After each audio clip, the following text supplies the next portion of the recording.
about the time that Vincenzo Peruggia stole the Mona Lisa from the Louvre. Peruggia was hired to work for the Louvre shortly after moving to Paris from Italy. He was hired on a temporary basis to clean and reframe some of the paintings and to construct special cases for some of the paintings on display. And because Peruggia was the one who designed the case for the Mona Lisa, he knew exactly how to open it. On the 21st of August 1911, Peruggia entered into the Louvre gallery, and he went early enough in the morning that it was virtually empty. He wore a long white smock, which several of the other employees had worn, so nobody would suspect otherwise. He went into the salon where the Mona Lisa was on display and removed the painting from the 4 iron pegs on the wall. He took off his white smock and then wrapped the painting inside and took it to a service station to remove the case. Once he officially left the Louvre, he took the painting back to his apartment. According to author Darian Leader in his book Stealing the Mona Lisa: What Art Stops Us from Seeing, Peruggia had built a false bottom in the trunk underneath his bed.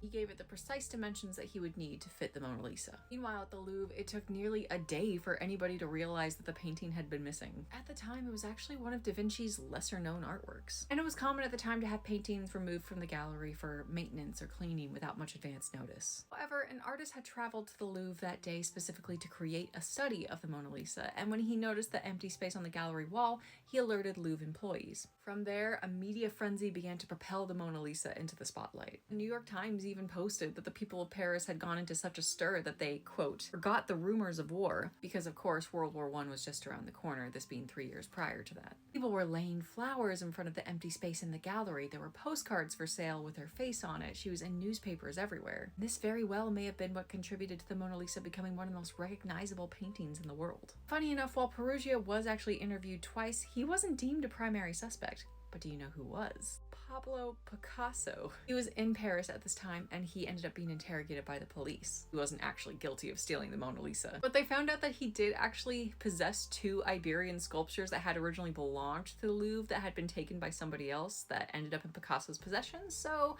to smooth things over, Picasso gave those sculptures back. 2 years went by, and Peruggia still had the Mona Lisa kept tucked away. Peruggia eventually took the Mona Lisa to Florence and contacted a gallery owner under a false name to say that he had it in his possession. The gallery owner, Alfredo Geri, brought along the director of the Uffizi Gallery with him to come and evaluate the painting. They were shocked to find out that Peruggia did indeed have the Mona Lisa in his possession. Afterwards, they contacted the police, who shortly arrested Peruggia. Peruggia would claim that his motivation to steal the Mona Lisa was to bring the work of an Italian master back to Italian soil. But the thing is, even though Da Vinci was Italian, he did actually spend a great deal of his life in France and producing works in France. Peruggia was sentenced to 1 year and 15 days in prison, but he only ended up serving 7 months. Mona Lisa was put back on public display on the 4th of January, 19